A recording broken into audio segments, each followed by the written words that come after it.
a comenzar.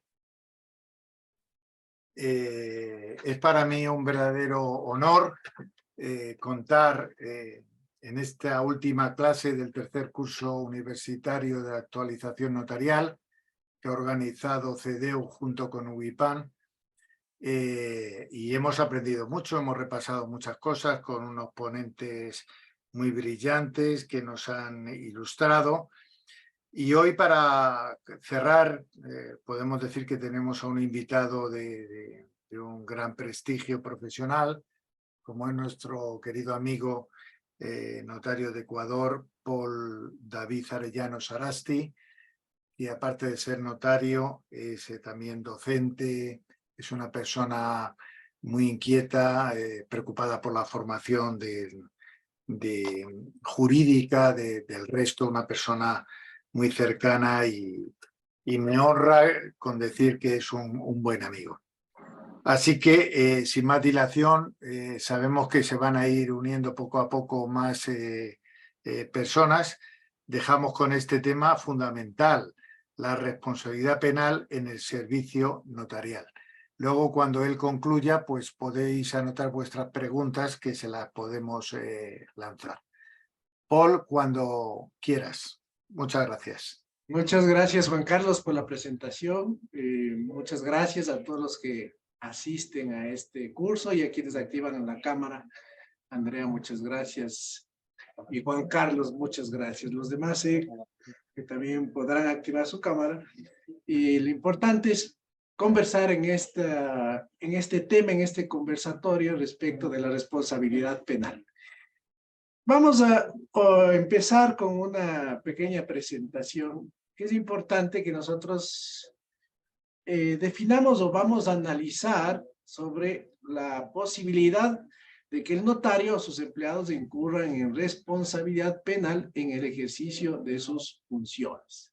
Entonces vamos a establecer si es que el notario debe responder por los errores que cometan en la redacción de las escrituras, el notario, o también si es que responderá por lo que hagan sus empleados. Y vamos también a definir si es que es conveniente tener seguros de responsabilidad civil. Bueno, la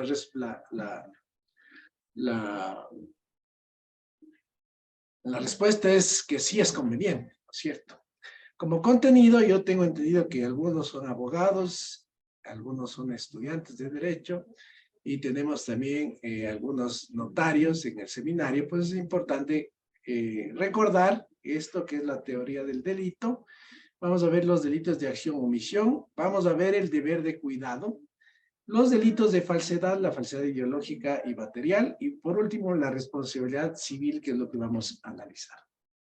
Como introducción, pues primero vamos a recordar que se considera delito a todo acto típico, antijurídico y culpable. Esto es, en el derecho penal debe probarse primero la existencia del delito para posteriormente aplicar una consecuencia jurídico-penal, es decir, sancionar. Entonces, si nosotros recordamos, pues vemos que primero debemos partir de una acción u omisión, que es el acto, y debe ser antijurídico, es decir, que vaya en contra de un bien jurídico protegido. En el aspecto notarial sobre el bien jurídico protegido, pues es la fe pública.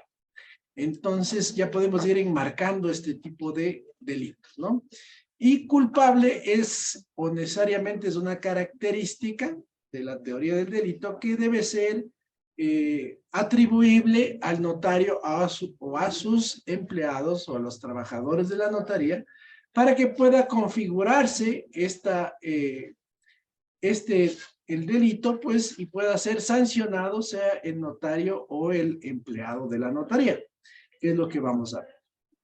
Entonces, dentro de los delitos contra la fe pública, que es lo que el bien jurídico protegido es la fe pública, pues en el Código Penal, y no solamente en el ecuatoriano, sino en la mayoría de los códigos penales de América Latina y de España, incluso el francés, pues se establecen que los notarios y sus trabajadores pueden verse involucrados entre estos, que no son los únicos, sino son he tomado algunos como referencia.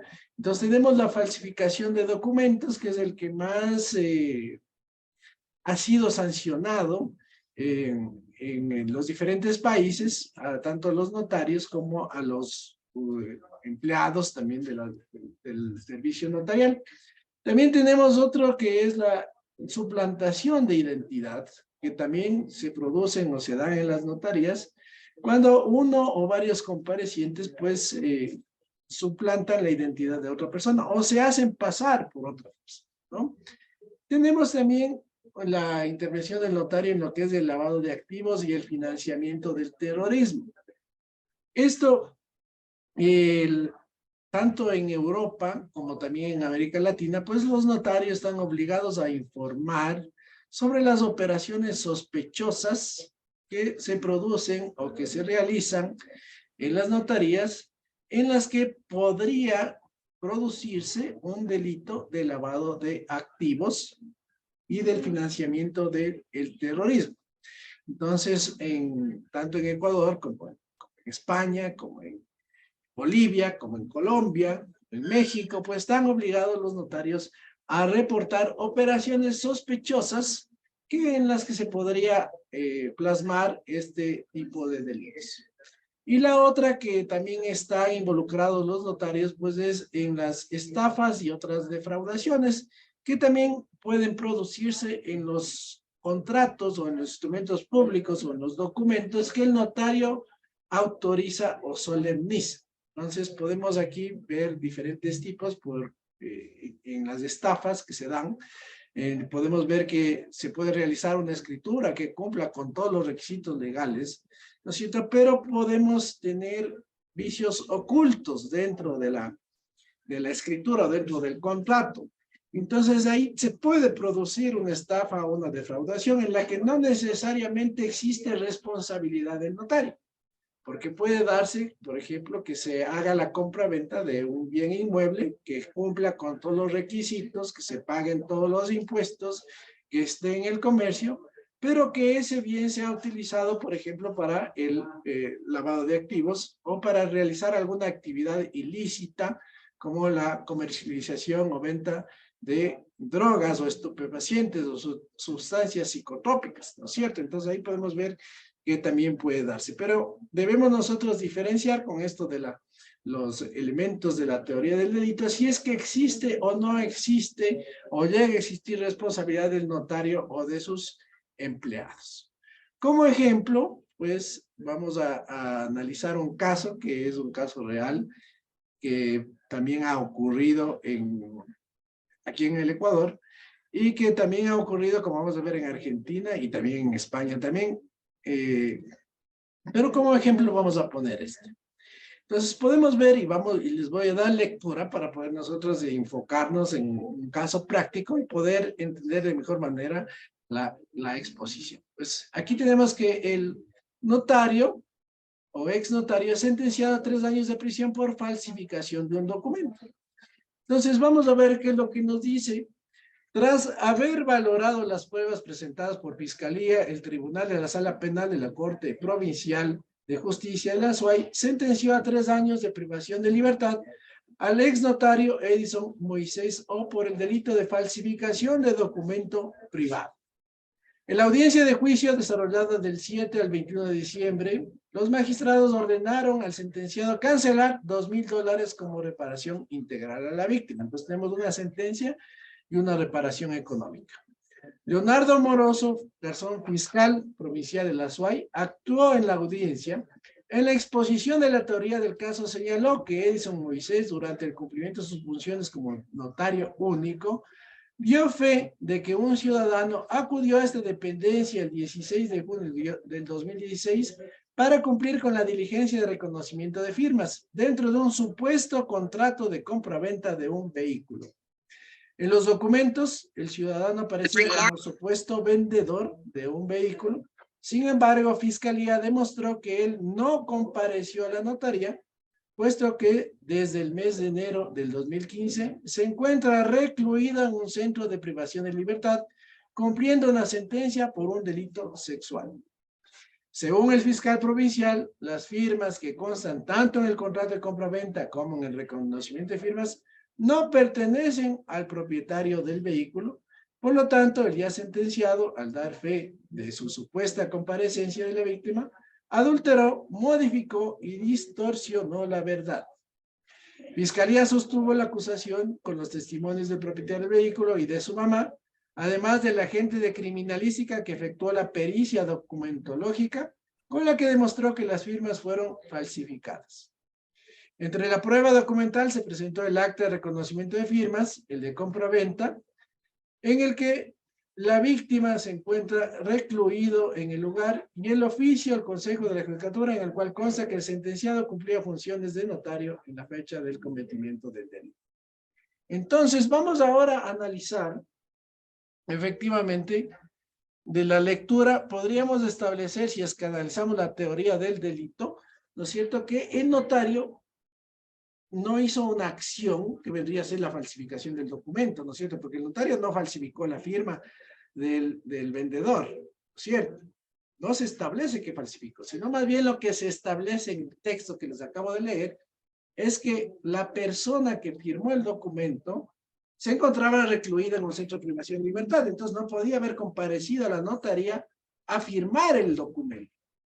Pero vamos a analizar que es el artículo 382 del Código Penal, en la que vamos a analizar el tipo jurídico, porque ese es el tipo penal, y vamos a ver que nos dice que es falsificación y uso de documento falso, ¿no es cierto? Y luego tenemos como sujeto activo, nos indica tipo penal, dice la persona que falsifique, destruya o adultere. Entonces nos habla de la persona, entonces puede ser cualquier persona, no nos habla, como ya vamos a ver más adelante en otro tipo penal, en la que sí dice la autoridad, ¿no es cierto? En este caso no, en este caso no dice la persona, entonces puede ser cualquier persona que falsifique, entonces ya tenemos aquí el verbo rector que es falsificar, o también tenemos el otro verbo rector que es destruir, o el otro verbo rector que es adulterar, modificando los efectos o sentidos de los documentos públicos. Entonces aquí ya tenemos otra característica, documentos públicos, o tenemos documentos privados. Recordemos que fue sancionado el notario por la falsificación de un documento privado. Dice, los sellos nacionales establecidos por la ley por la debida constancia de los actos de relevancia jurídica será sancionado con una pena privativa de libertad. Entonces aquí ya tenemos la punibilidad en la que nos dice de 5 a 7 años de prisión. Cuando se trate de documentos privados, la pena será de 3 a 5 años. Entonces aquí recordemos que es sancionado el notario por un documento, falsificación de un documento privado. Y la sanción fue de 3 años. Como vemos aquí dice de 3 a 5 años. Entonces ahí podemos analizar los elementos. Pero aquí resulta ilógico o no podemos nosotros comprender, si analizamos la teoría del delito, cuál es la acción u omisión del notario. Porque si nosotros nos podemos analizar, el verbo rector es falsificar, destruir o adulterar, ¿no es cierto? Pero el notario no falsificó, no destruyó ni adulteró un documento. Entonces, ¿por qué tenemos nosotros la responsabilidad del notario? Entonces, esto lo vamos a analizar. Porque esto puede pasar, señores estudiantes y señores asistentes, en todos los actos y contratos que realiza el notario y en todos los países, no solamente aquí en el Ecuador. Entonces vamos a ver que existen delitos culposos, ¿ya? Entonces no solamente tenemos, como ya revisamos el tipo penal anterior, ¿no es cierto? La acción u omisión dolosa, cuando existe la acción positiva de causar daño, de cometer la infracción. Nosotros también tenemos aquí lo que se llama delitos culposos. Entonces, las codificaciones penales de todos los países que les he nombrado recogen los supuestos de hechos dolosos, es decir, los tipos en lo que el propósito del autor guarda similitud con la ejecución del comportamiento restringido, es decir, es típico. Entonces, en el tipo que les acabé de leer, si es que una persona falsifica el documento para obtener, en este caso, la compra-venta del vehículo, está haciéndolo dolosamente, ¿no es cierto? Y está cometiendo el delito de falsificación. Pero ahora nos vamos a los delitos culposos. ¿Por qué es sancionado este notario si el notario no es quien falsificó la firma, ¿no es cierto?, de la persona? Ni es el notario el que falsificó el documento de compra-venta, ni es el notario el que se quedó con el vehículo y cogió el dinero. No es así. El notario, como fedatario, ¿no es cierto?, cumpliendo su función de notario, lo que hizo es reconocer las firmas y rúbricas de ese contrato mediante un acta notarial. Pero entonces aquí ya no hablamos de un delito por acción doloso, sino que vamos a ver que se trata de un delito culposo. Entonces vemos, sino que además se contemplan supuestos de hechos culposos, donde el autor ejecuta el tipo sin desearlo, siendo resultado una acción de descuido. Entonces ya vamos enmarcándonos, ¿no es cierto? Entonces ya no es que el notario hizo con conciencia y voluntad o con dolo la falsificación del documento, sino más bien, ¿qué es lo que hice? Una acción de descuido, que es lo que ya vamos a revisar. Entonces, esto ya nos demarcamos en lo que es la culpa. Entonces, la culpa también, señores asistentes, señores estudiantes, tenemos que la culpa puede ser delitos comisivos por falta de cuidado, que es una cosa. Y la otra son delitos omisivos, delitos de omisión. ¿Qué implica la omisión? Dejar de hacer algo. Entonces aquí ya vamos enmarcándonos en la culpa. Entonces la culpa, esta culpa implica la previsibilidad de dos clases de culpa. Culpa consciente y culpa inconsciente. Entonces ahí vamos a tener que analizar también esto de la teoría del delito. Cuando existe una culpa consciente, cuando yo sé lo que podría pasar, ¿no es cierto? Y asumo el riesgo. Entonces, si es que yo soy notario, se me ocurre, y me dicen que haga el reconocimiento de firmas y rúbricas del mismo contrato de compraventa que me están indicando del vehículo, ¿no es cierto? Y me dicen, pero el señor está en su casa. ¿Puedo llevarme yo el acta para hacerle firmar al señor en la casa? Entonces yo como notario, conscientemente, le digo, sí, llévese el acta. No está firmando ante mí. Entonces yo estoy corriendo el riesgo, ¿no es cierto?, de que esa persona está firmando un documento ya no en mi presencia, sino que está firmando en otro lugar distinto a la notaría y sin la presencia del notario.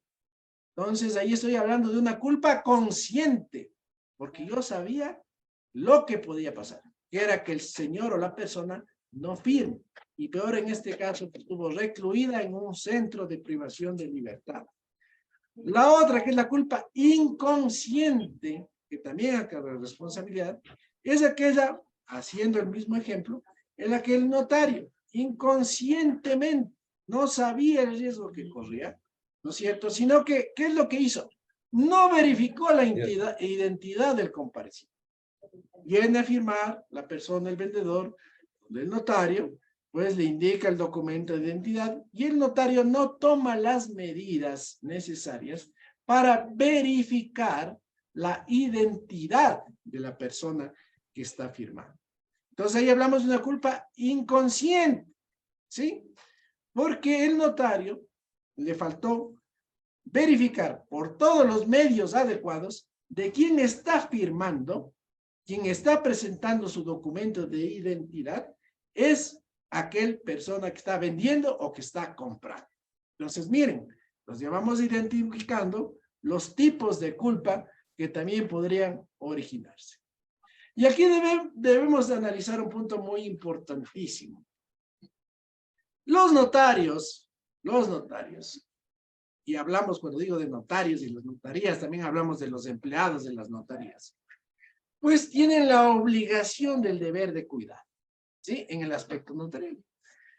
Así como nosotros también, cualquier persona, refiriéndome a nosotros, cualquier persona, que puede ser uno de ustedes, un estudiante, ¿no es cierto? Para hacerles un ejemplo, Si es que yo como estudiante salgo de la universidad y cruzo la avenida, no por el paso cebra, sino que cruzo por la mitad de la vía.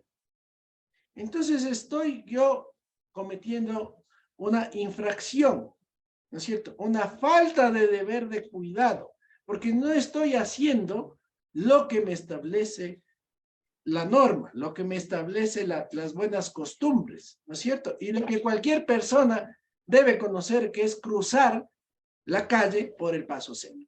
Si yo no cruzo la calle por el paso cebra y cruzo por la mitad de la vía a toda velocidad y si ocasiona un accidente y muere una persona, es un delito culposo por mi falta de deber de cuidado.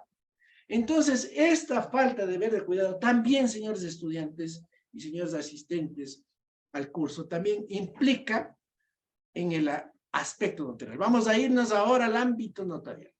Entonces, la infracción del deber de cuidado se define jurídicamente como el núcleo esencial de la imprudencia, que radica en la infracción, incumplimiento o vulneración de un deber objetivo de cuidado, de prudencia y de diligencia. Entonces aquí vamos a ver cómo el notario que autorizó este contrato no cumplió con el deber de cuidado. Actuar con prudencia, actuar con diligencia, que es lo que debía haber hecho, y no lo hizo. El deber de cuidado del notario y del empleado de la notaría. Porque recordemos que cuando una persona viene al despacho notarial, viene porque en las notarías, los notarios son funcionarios investidos de fe pública para solemnizar, autorizar y elevar a escritura pública los actos o contratos que solicitan las partes. Y si van a la notaría es porque necesitan que este documento, que este contrato que van a realizar, tenga certeza y seguridad jurídica, ¿sí? Entonces, si yo voy a la notaría es porque yo necesito que este contrato, en este caso del vehículo, tenga certeza y seguridad jurídica.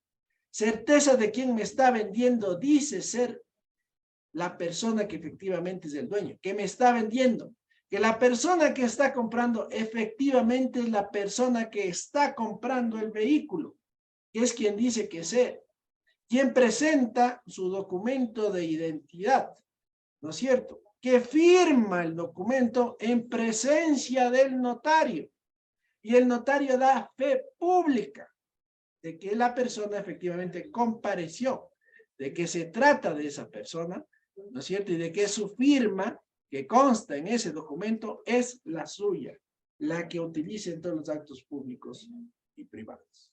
Y aquí vemos lo que nos dice el artículo 27, bueno, esto es del Ecuador. Actúa con culpa la persona que infringe el deber objetivo de cuidado. Entonces ya vamos viendo, y ya tenemos aquí, si es que el notario es el que no cumple con el deber de cuidado, pues ya tiene una responsabilidad. Ya es culpable, ¿no es cierto? Produciendo un resultado dañoso. Esta conducta es punible cuando se encuentra tipificada como una infracción este código. Punible es que puede ser sancionada con una pena de reclusión. Como ya lo vimos en el ejemplo, pues en este caso el notario fue sentenciado a 3 años de reclusión, ¿no es cierto? ¿Por qué? Por actuar con culpa, por infringir el deber objetivo de cuidado. Para determinar la tipicidad de los tipos culposos, requiere que el individuo infrinja el deber de cuidado. Y al estar frente a un tipo culposo consecuencia de lesión, el efecto objetivamente será imputable a la acción. Entonces, si nosotros analizamos el tipo penal, les vuelvo a repetir, el notario no falsificó, no hizo la firma de la persona, ¿no es cierto? No adulteró el documento, sino que más bien, ¿cuál es la infracción del notario?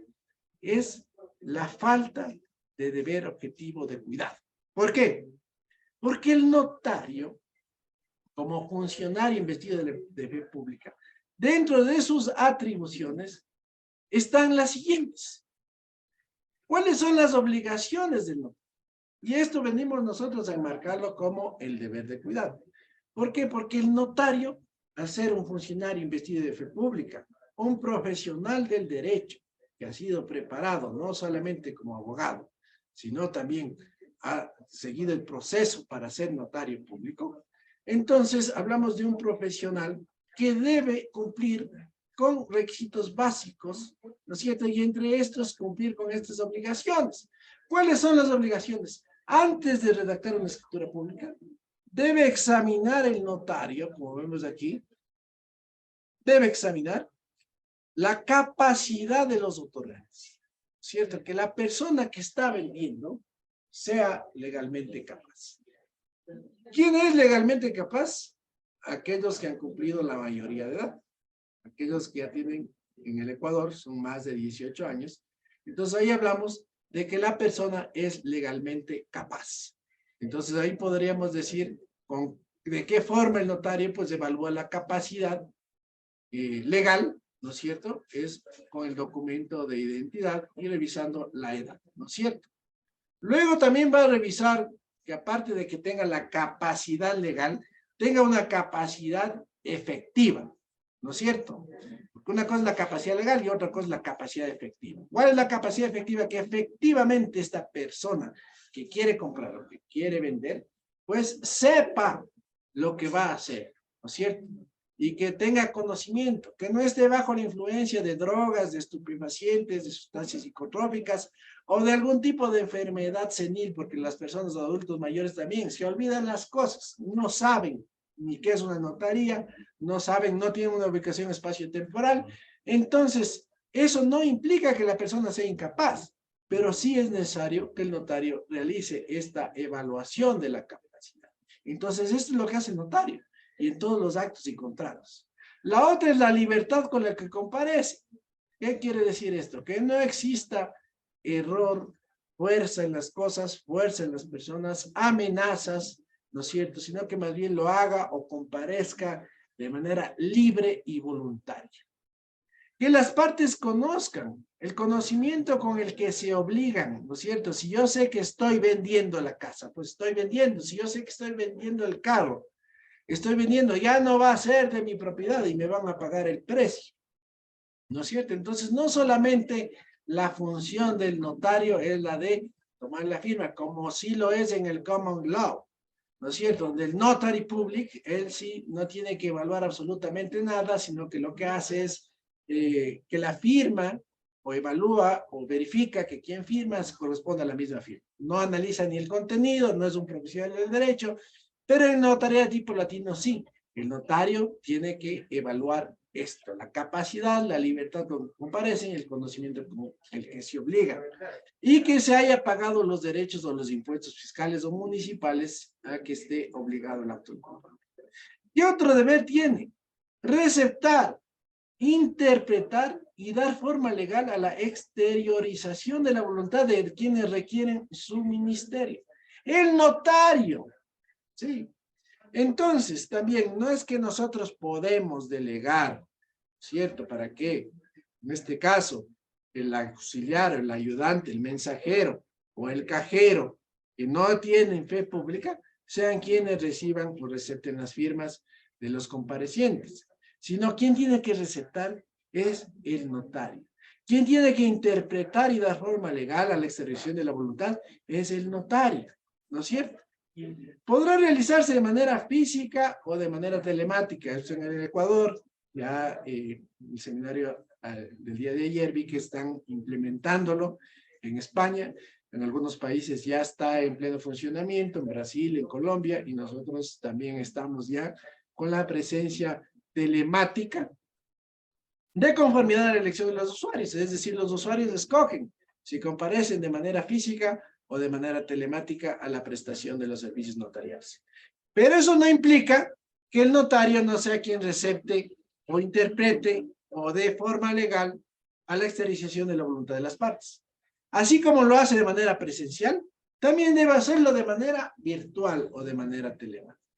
El notario, sí, no es el asistente, no es el auxiliar, no es el notario adscripto, solamente si es que ya hablamos del notario adscripto, cuando le encarga o le delega el notario, que eso sí puede ser, eso pasa en Argentina, nosotros en el Ecuador no tenemos esa facultad.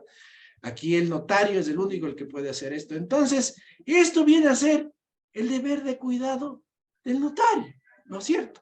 Entonces, el notario, al ser un profesional, ¿cierto? Al ser un profesional del derecho, un funcionario investido de fe pública, debe tener esta mínima diligencia, ¿no es cierto? De actuar con diligencia en estos actos o contratos en los que se le solicita al notario, de actuar con prudencia, de evaluar la capacidad de las personas, de verificar la libertad con la que comparecen, el conocimiento con el que se obligan, la identidad de las personas, y receptar, en este caso, e interpretar las escrituras públicas que se realicen en su presencia. También pueden ser reconocimiento de firmas, como es lo que sucede con el reconocimiento de firmas y rúbricas.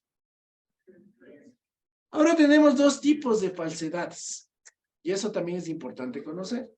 La falsedad ideológica y la falsedad material, ¿sí?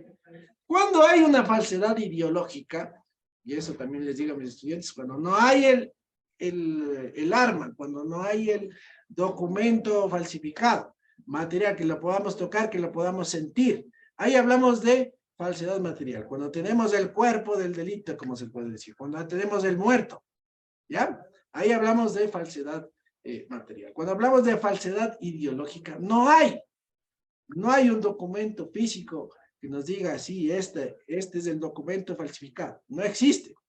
Entonces ahí hablamos de falsedad ideológica.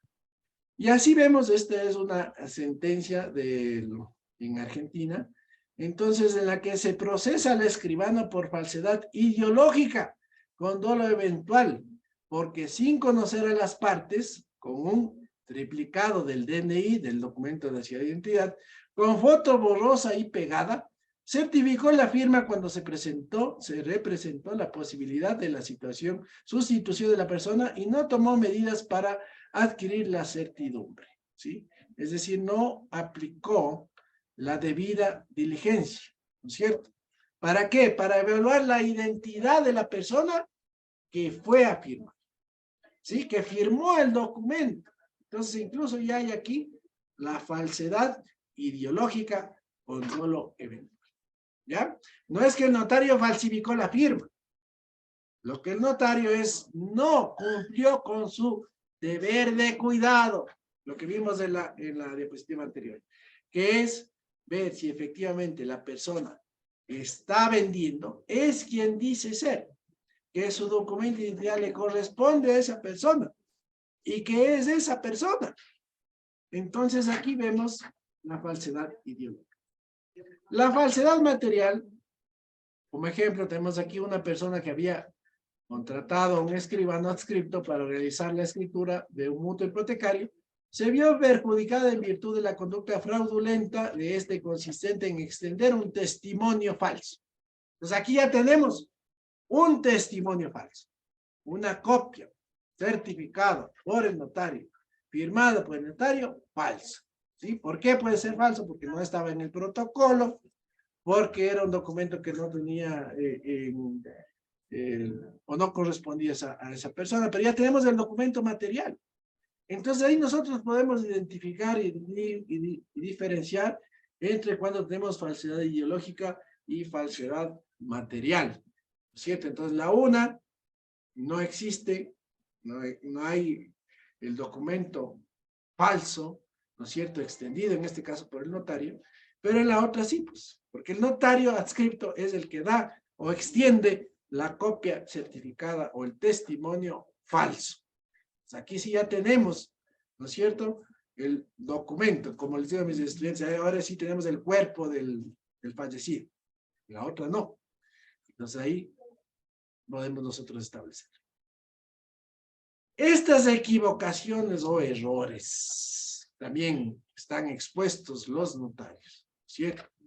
Los notarios, y también están expuestos los auxiliares, ayudantes, aquí en el Ecuador se llaman matrizadores, porque ellos son los que primero receptan al usuario. Entonces, el usuario que quiere hacer una compraventa, o que quiere hacer un poder, o que quiere hacer un testamento, pues no es que va directamente donde el notario, sino primero son atendidos por los auxiliares, por los ayudantes. Y en el caso de Argentina también tenemos nosotros a los auxiliar adscripto, notario auxiliar adscripto, ¿no? Que también hace o ejerce las funciones de notario. Entonces, pueden producirse errores, y se producen errores, ¿sí? Nosotros sabemos, se producen errores o equivocaciones. Pero estos errores o equivocaciones pueden acarrear dos tipos de responsabilidades. La una es la responsabilidad civil y la otra es la responsabilidad penal, ¿sí? Porque ahí nosotros tenemos dos responsabilidades. La responsabilidad penal siempre será personal, ¿sí?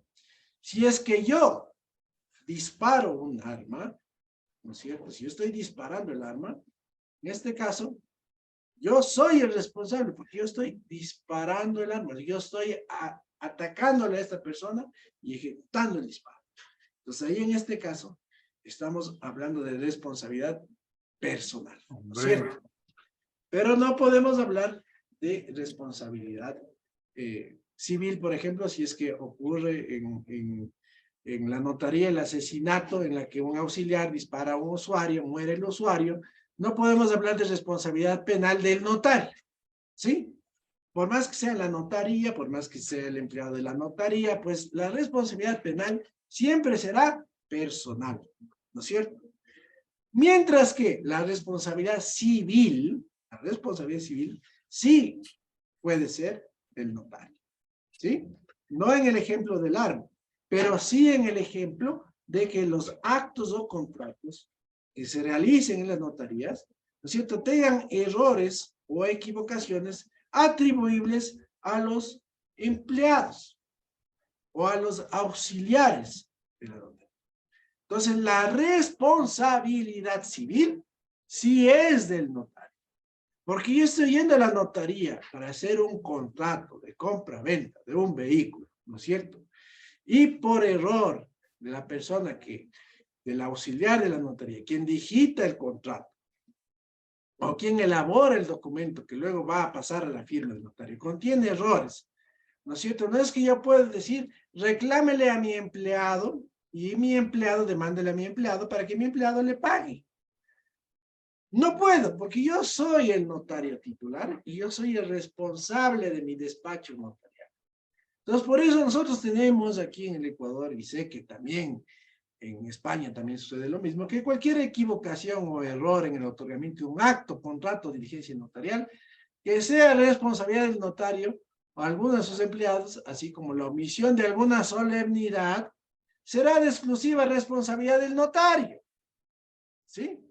Entonces, si es que hay algún error en la escritura, si es que hay o falta alguna solemnidad, no está la firma de quien compra, no está la firma de quien vende, o no se han adjuntado los pagos de los impuestos, o no se ha puesto la fecha en la escritura, ¿no es cierto? Entonces ahí hablamos de que existe responsabilidad ¿de quién? Del notario. Entonces el notario no puede decir, ahí es que mi matrizador se olvidó, mil disculpas. El matrizador se olvidó de poner el nombre correcto, en vez de la S le puso la Z. No. Entonces ahí nosotros estamos viendo que el notario es el responsable. Adicionalmente, quedará obligado a cubrir los gastos que ocasione la notaría. Es decir, si es que hay que hacer una aclaratoria, una ampliatoria, una modificatoria, una ratificatoria, el notario debe cubrir los gastos. No puede decirle al usuario, vea, yo me he equivocado, no le he puesto la fecha, ahora tiene que pagar por la escritura aclaratoria y la marginación, sino que es responsabilidad del notario. Ahí hablamos de responsabilidad civil, no hablamos de responsabilidad penal.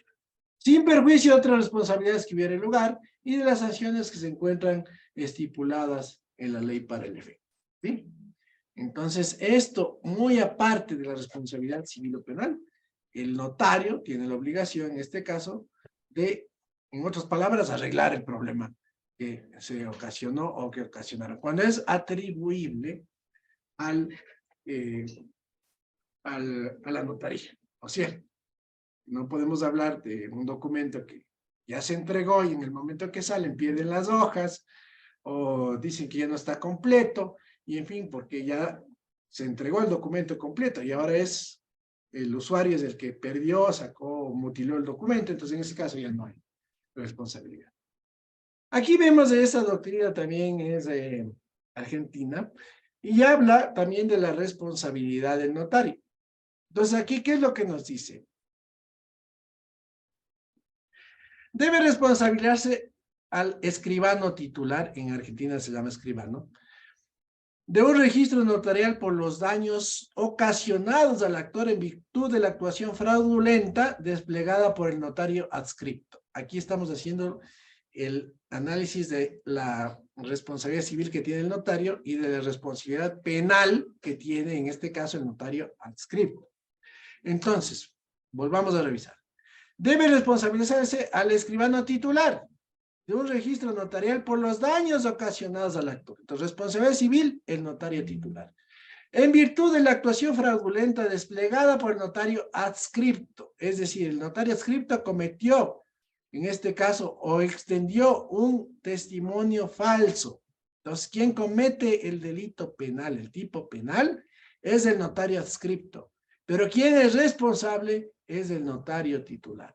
Sin que obste a ello el hecho de que no hubiere mediado relación contractual directa entre el accionante y el titular, es decir, nunca se contrató el notario titular, pues la responsabilidad de este es extracontractual y se basa en el riesgo de la actividad con la que se beneficia. Máxime cuando se probó haber controlado adecuadamente los actos del adscripto, tal como dispone el artículo 23 de la ley, en este caso la ley argentina.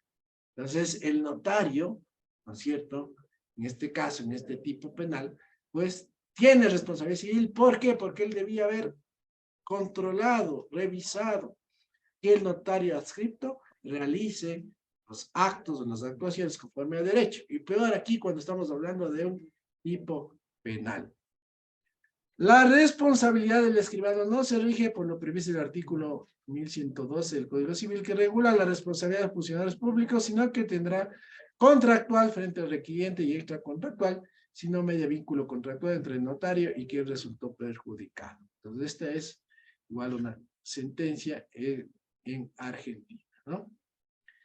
Respecto de la falsificación de firmas, es importante también porque tomar este punto porque nosotros estamos expuestos como notarios a que se produzca estas falsificaciones de firmas, ¿no es cierto? Y no es que el notario falsifique, sino que se presentan al notario documentos falsificados. Y esto es común en todas las notarías, no solamente en el Ecuador, sino en algunos países, ¿no es cierto? En la mayoría de países que se presentan documentos y el notario tiene la obligación de revisar pues el documento, ¿no es cierto? A mí me han presentado poderes, al menos poderes que vienen otorgados en el extranjero, como poderes otorgados en los Estados Unidos, no ante el notario, no ante el cónsul, sino más bien ante el notary public, en las que las firmas no corresponden, no son iguales, no se parecen.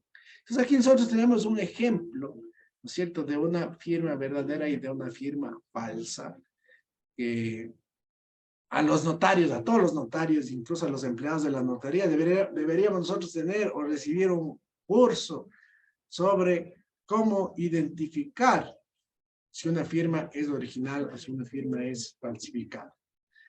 Las firmas falsificadas se caracterizan mayormente por tener trazos temerosos, como lo vemos aquí. Es decir, por más que se trate de un falsario o falsificador de imitar la firma, siempre se observarán algunos trazos ejecutados con temerosidades o temblequeos. Las firmas son como huellas dactilares. Como toda persona tiene huellas dactilares distintas, también las firmas tienen características distintas. Las firmas pueden cambiar con el tiempo, pero siempre mantendrán sus rasgos característicos. La firma que se ve en el ejemplo es una falsificación por imitación servil. En esta, el falsearlo o falsificador procura en un modelo de la firma o escritura que propone imitar, reproduciendo lo más fielmente posible, aproximándose lo que más pueda al modelo auténtico. Estas firmas se caracterizan por trazos lentos, tremorciales, temblequeos, vacilaciones o mala interpretación del desenvolvimiento de los trazos o rasgos. El falseario no toma en cuenta los trazos finos y plenos y gruesos. Hay retoques, hay reducción o ampliación del espacio gráfico y pueden haber sobrecargas de tinta, que es lo que puede pasar. Adicionalmente, es importante conocer que no existen dos firmas iguales. Si es que existen dos firmas iguales o completamente idénticas, una de ellas es falsa. Es decir, ninguna persona firma igual dos veces, ¿sí? Pero sí mantiene los rasgos caligráficos.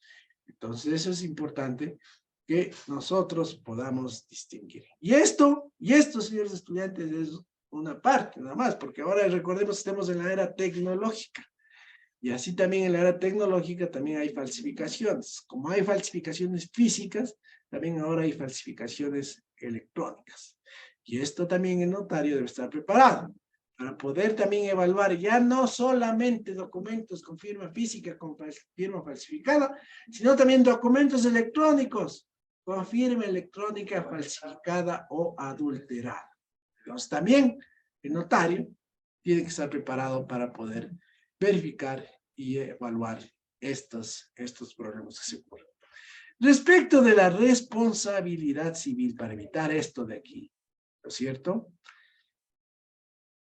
En algunas legislaciones, como en Costa Rica y aquí en el Ecuador, nosotros, los notarios, estamos obligados a rendir una caución, una garantía, ¿no es cierto? Que es una póliza de responsabilidad civil que se le otorga ante la Contraloría General del Estado, que es una parte del Estado, y que es totalmente recomendable hacerlo.